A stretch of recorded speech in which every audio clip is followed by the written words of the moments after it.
A 75-year-old Alabama man is going to prison here in Florida for stealing a cement truck.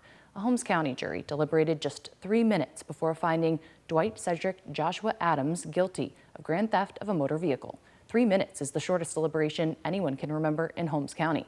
In July 2024, Adams stole this truck in Ponce de Leon and drove it across the state line. Alabama authorities found the truck stuck in a ditch with Adams close by. He told officers he was 55 years old. Once they determined he was actually 75, they discovered he had an extensive criminal record, including robbery with a firearm, felony, battery, and indecent exposure. Prosecutors used surveillance video from inside of the truck to prove Adams was the one who stole it. After the jury found him guilty, the judge sentenced Adams to 83 months in prison, 23 months longer than the normal sentence due to his previous record.